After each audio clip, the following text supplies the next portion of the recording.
Hello everyone, आज हम 10th class की बुक फर्स्ट फ्लाइट से third chapter two stories about flying का सेकंड पार्ट ब्लैक एरोप्लेन पढ़ेंगे। Black aeroplane is written by Frederick Forsyth. ये एक पायलट की कहानी है जो एरोप्लेन उड़ा रहा होता है। अचानक वो एक तूफान में फंस जाता है और उसके सारे सिग्नल्स बंद हो जाते हैं। क्या वह सुरक्षित पहुंचता है? कौन उसकी मदद करता है? यही हम इस कहानी में पढ़ेंगे। Let's start. The moon was coming up in the east behind me. Moon मेरे पीछे ईस्ट में था and stars were shining in the clear sky above me. और जो स्टार्स थे वे क्लियरली आसमान में चमक रहे थे। There was not a cloud in the sky. आसमान में एक भी बादल नहीं था। I was happy to be alone high up about the sleeping countryside. मैं बहुत खुश था। मैं दुनिया के ऊपर ऊंचे आसमान में अकेला था। I was flying my old Dakota aeroplane over France back to England. और मैं अपना डकोटा जो एरोप्लेन था मेरा वो फ्रांस के ऊपर से वापस इंग्लैंड के लिए उड़ा रहा था। I was dreaming of my holiday and looking forward to being with my family. मैं अपनी छुट्टियों के बारे में सोच रहा था और वेट कर रहा था, बहुत एक्साइटेड भी था कि फैमिली से मिलूंगा। I looked at my watch 1:30 in the morning. मैंने जब अपनी घड़ी में देखा तो सुबह के 1:30 हुए थे। I should call Paris control room soon I thought. मैंने सोचा कि मुझे जल्दी पेरिस कंट्रोल रूम में कॉल करना चाहिए। कंट्रोल रूम क्या करते हैं? कंट्रोल रूम हमें बताते हैं कि हमें किस डायरेक्शन में जाना चाहिए और आगे सब क्लियर है या नहीं। I thought as I looked down past the nose of the aeroplane I saw the lights of a big city in front of it. मैंने जैसे आगे बढ़ के एरोप्लेन के ऊपर से देखा तो मुझे एक बड़े शहर की कुछ लाइट्स नजर आ रही थी। I switched on the radio. मैंने रेडियो ऑन किया एंड सेट बोला Paris control room Dakota, Paris control Dakota DS088 here. कि पेरिस कंट्रोल रूम से मेरी बात हो रही है और DSS 088 अपना कोड वर्ड बता रहा है वो कि मैं बोल रहा हूँ। Can you hear me? क्या तुम मुझे सुन सकते हो? I am on my way to England over. मैं इंग्लैंड की तरफ अपने रास्ते पर हूँ। ओवर। अब देखो यहाँ पे जो ओवर आया, ओवर का मतलब क्या होता है कि मेरी बात पूरी हो गई है और अब आप कुछ जो चाहे आप अब बोल सकते हैं। इसका मतलब ये होता है। The voice from the radio answered me immediately. अब जो वॉइस थी रेडियो पर, जो मैं आवाज सुन पा रहा था, उसने जवाब दिया एकदम से DS088 I can hear you. हाँ, मैं आपको सुन सकता हूँ या सकती हूँ। You ought to turn 12 degrees west now DS088 over. कि DS088 अब आपको 12 डिग्री वेस्ट की तरफ को मुड़ जाना चाहिए। ओवर फिर मतलब उसकी बात पूरी हो गई है यहाँ पे।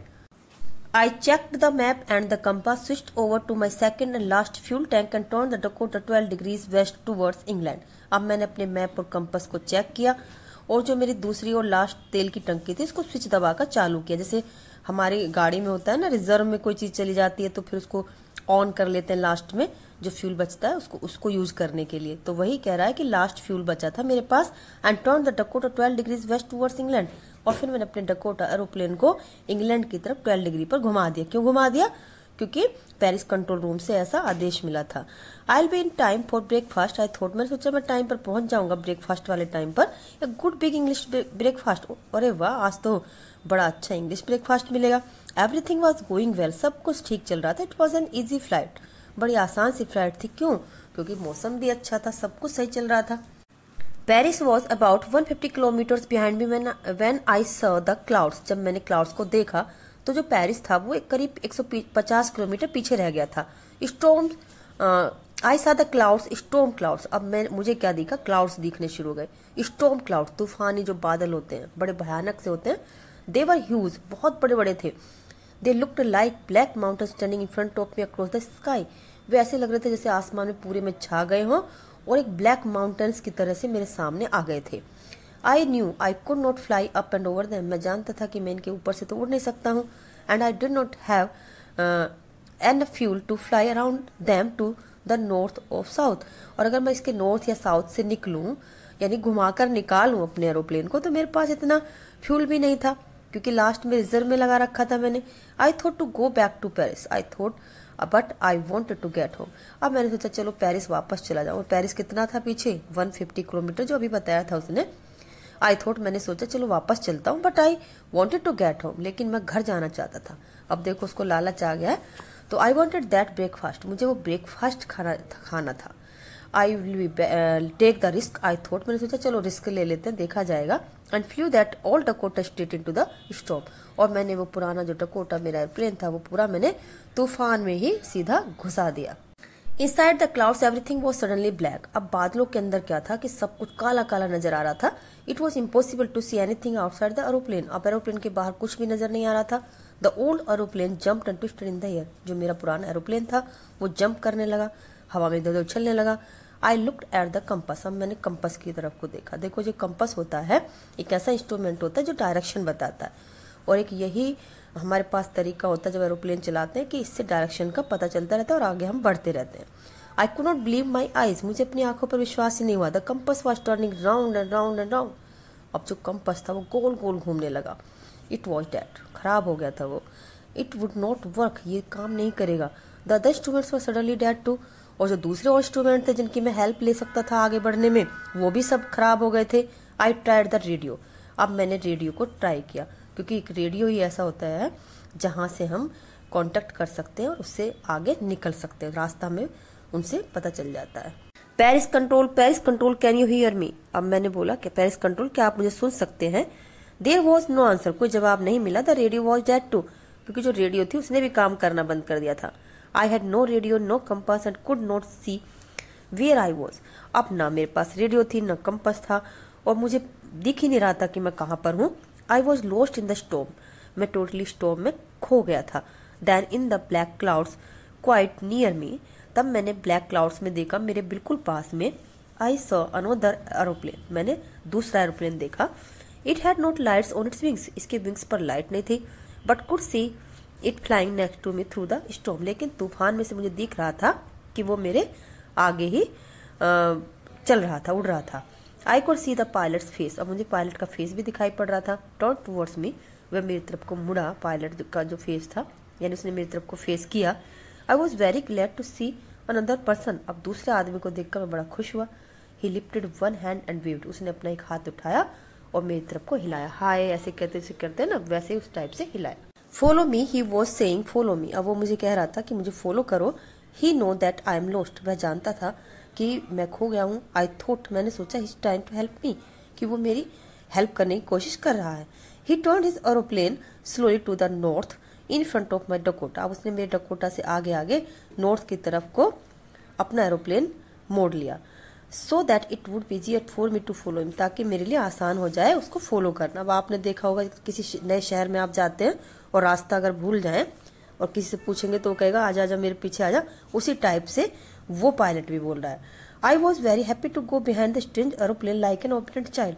और मैं बड़ा खुश था उस स्ट्रेंज एरोप्लेन के पीछे पीछे चलने में, और एक बच्चे की तरह उसको फॉलो करा था, क्योंकि और कोई ऑप्शन तो मेरे पास था नहीं वहां से निकलने का। After half an hour the strange black aeroplane was still there in front of me in the clouds. अब आधा घंटे बाद भी वह जो स्ट्रेंज सा ब्लैक एरोप्लेन था वो मेरे सामने ही था बादलों में। Now there was only enough fuel in the old Dakota last tank to fly for 5 और 10 मिनट्स मोर। अब मैंने देखा कि जो मेरे पास फ्यूल बचा है डकोटा में वो सिर्फ इतना बचा है कि 5 से 10 मिनट और मेरा एयरप्लेन उड़ सकता है। I was starting to feel frightened again. अब मुझे दोबारा डर लगना शुरू हो गया। क्यों हो गया? क्योंकि कम फ्यूल बचा था कि मैं पता नहीं पहुंचूंगा तब तक बीच में खत्म ना हो जाए। But then he started to go down. तब मैंने देखा कि जो पायलट था उसने नीचे जाना शुरू किया। And I followed through the storm. और मैं स्टॉर्म में से होता हुआ उसको फॉलो करता रहा। Suddenly I came out of the clouds and saw 2 long straight lines of lights in front of मी। अब मैंने देखा अपने सामने कि मैं बादलों से बाहर आ गया था और 2 लंबी लाइन थी लाइट्स की। It was a runway. ये रनवे था। रनवे क्या होता है? जहां से एरोप्लेन टेक ऑफ करते हैं और लैंड करते हैं। एन एयरपोर्ट, एक एयरपोर्ट। I was safe. मैं सुरक्षित था। I turn to look for my friend in the black aeroplane. अब जो ब्लैक एरोप्लेन में मेरा फ्रेंड था, फ्रेंड जैसा ही था क्योंकि उसने मुझे रास्ता दिखाया, तो मैं अब उसकी तरफ को मुड़ा देखने के लिए। But the sky was empty. लेकिन देखा कि आसमान बिल्कुल साफ है, खाली है। There was nothing there. वहां कुछ नहीं था। The black aeroplane was gone. जो ब्लैक एरोप्लेन था वो कहीं चला गया था। I could not see it anywhere. अब मुझे कहीं भी दिखाई नहीं पड़ा। I landed and was not sorry to walk away from the old Dakota near the control tower. अब मैं उतर गया था। मुझे कोई अफसोस भी नहीं था कि मुझे कंट्रोल टावर के पास अपने पुराने डकोटा को छोड़कर जाना पड़ा। I went and asked a woman in the control center where I was and who the other pilot was. अब मैं महिला के पास गया जो कंट्रोल सेंटर में, जिससे मेरी बात हो रही थी कि भाई मैं कहाँ था और जो दूसरा पायलट है वो कौन था. आई वॉन्टेड टू से थैंक यू, क्योंकि मैं उसको थैंक यू कहना चाहता था, क्योंकि मुझे लगा कि जो कंट्रोल रूम है वहाँ से तो सब कुछ देख लेते हैं सब लोग, तो वहाँ से पता चल जाएगा कि वो दूसरा जो पायलट था वो कौन था. एक्चुअली मैं उसको थैंक यू कहना चाहता था. She looked at me very strangely, उसने मेरी तरफ को बड़े अजीब तरीके से देखा. एंड देन लाफ्ड, और तब हंसने लगी. Another aeroplane up there in the storm, कि तूफान में दूसरा aeroplane. No other aeroplane was flying tonight, आज तो कोई एरोप्लेन ही नहीं उड़ रहा था. अरे भाई इतना ज्यादा अंधेरा था, तूफान था, तो एरोप्लेन कोई भेजा भी नहीं जा सकता था. Yours was the only one I could see on the radar, radar पर तो मुझे केवल तुम्हारा ही एरोप्लेन दिख रहा था. So who help me to arrive there safely without a compass or radio and without any more fuel in my tanks. तो कौन था जिसने मेरी हेल्प की, जिसने मुझे सुरक्षित यहाँ पर उतार दिया, बिना कंपास के, बिना रेडियो के, और बिना टैंक में इतने ज्यादा फ्यूल के, यानी मेरे पास ज्यादा फ्यूल भी नहीं था. Who was the pilot on the strange back aeroplane flying in the storm without lights. कौन पायलट था जो कि एक अजीब सी ब्लैक एरोप्लेन को उड़ा रहा था तूफान में और बिना लाइट्स के था. तो बच्चों ये जो स्टोरी है यहीं पे खत्म हो जाती है और हमारे मन में ये क्वेश्चन रह जाते हैं कि वो हम उसका पायलट का वहम था, या गॉड ने उसको हेल्प के लिए भेजा था, या कोई और चीज थी, क्या था. तो आप इसका आंसर खुद सोच सकते हैं, कमेंट में भी सेंड कर सकते हैं. ये लेसन यहीं पर खत्म होता है. अगर आपको मेरी वीडियो अच्छी लगी हो तो प्लीज सब्सक्राइब, लाइक, कमेंट और शेयर करें. See you soon with a new topic. Till then have a nice time.